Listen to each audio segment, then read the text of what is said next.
Жедел ақпарат саламатсыздар ма, құрметті көрермендер. Ең соңғы жаңалықтарды алушылардың қатарынан білгіңіз келсе, лайк және подписация таңбаларын басып, біздің арнамызға жазылуды ұмытпаңыз. 2024 жылға зейнетақының түрлерін және қаншаға арттыру жоспарланған. Бұл сұраққа Еңбек және халықты әлеуметтік қорғау министрлігі жауап берді, деп хабарлады Массагет КЗ.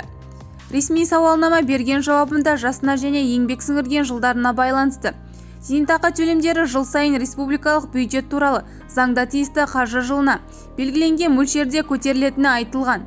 Әлеуметтік экономикалық даму болжамына сәйкес 2024 жылға арналған инфляция деңгейі 6-8% көзделетіні ескере отырып, 2024 және 2026 жылдарға арналған республикалық бюджет туралы заң жобасында жасына және еңбек сіңірген жылдарына байланысты зейнетақы төлемдеріне бағытталған қаражат олардың мөлшерінің 2024 жылғы 1 қаңтардан бастап 9%-ға өсуін ескеріп отырып көзделді, делінген министрлік хабарламасында.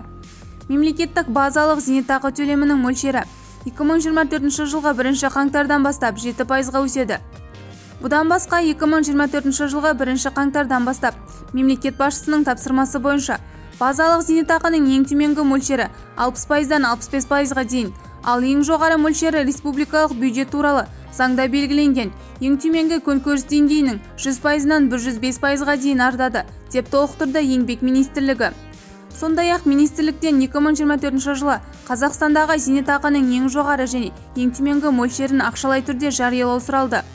Жауапта бюджет туралы заң жобасында 2024 жылы ең төменгі зейнетақы 57.853 теңге, ал базалық зейнетақы төлемінің ең төменгі мөлшері 28.215 теңге болады деп көзделген айтылған. 2024 жылы жасына байланысты зейнетақы төлемінің ең жоғары мөлшері 152.295 теңгеге жетеді. Бұған қосымша мемлекеттік базалық зейнетақы төлемі ұсынылады.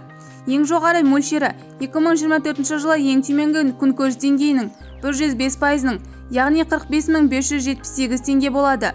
Зейнетақы төлемдерінің жалпы сомасы 197.873 теңге болады, деп нақтылады министрлік. Бізді бақылауды жалғастырыңыз.